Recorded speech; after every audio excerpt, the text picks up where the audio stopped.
bonjour, je suis trop contente de vous retrouver. Ça fait tellement longtemps que je n'ai pas enregistré de vidéo, effectivement.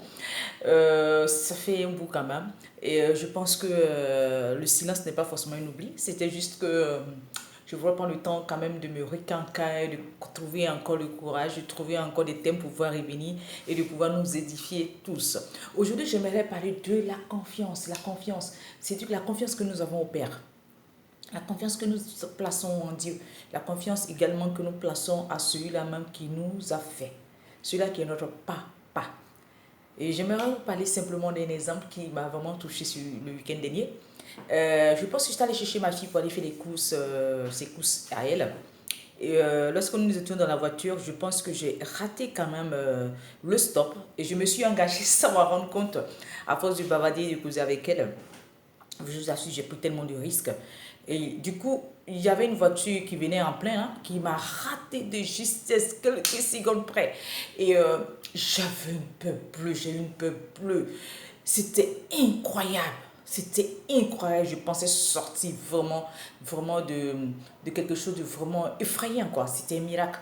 Et Dieu a fait ce miracle-là. Je ne sais pas dans quel coup, il y a un bus qui est passé, qui a bloqué les autres voitures qui venaient. Et du coup, j'ai pu passer tranquillement.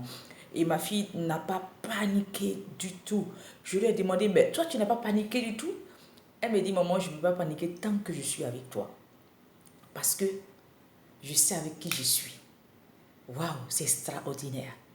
Et qu'il y a des personnes avec qui j'aurais paniqué, mais avec toi, je ne peux pas paniquer. Waouh, quelle confiance extraordinaire. Et c'est ce qu'elle a mis. Cette parole-là m'a fait réfléchir que combien de fois nous avons Christ en nous, l'espérance de la gloire. La Bible dit, tel Dieu est, tel nous sommes. Et que lorsque quelqu'un est en Christ, il est devenu une nouvelle création. Ce qui veut dire que il est comme Christ, il est devenu une nouvelle création. Christ vit en lui. Alors pourquoi avons-nous peur? Pourquoi quand nous sommes en face de circonstances, notre cœur bat si fort, on perd notre confiance en ce Dieu, on se dit, est-ce que c'est possible que nous puissions sortir de ces circonstances? Les circonstances déterminent notre attitude.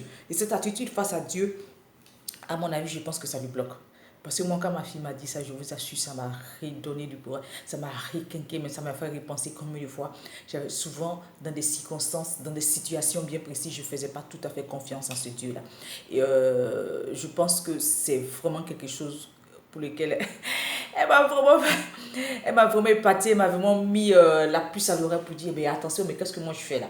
Et puis je dis, bon, là, il faut que je prenne conscience que Dieu est avec moi, où que je sois, où que j'aille. Et c'est Christ et moi, je suis en Christ. Est-ce que je suis une nouvelle création? C'est ma destinée. Tout ce qui est en moi est de Dieu.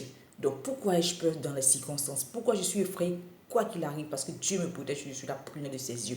Alors j'aimerais vous faire partager cette foi-là, cette confiance en ce Père. Que quelles que soient les circonstances, ne soyons pas effrayés. Restons calmes. Elles sont sereins. Parce que Dieu est celui-là qui donne la vie aux morts.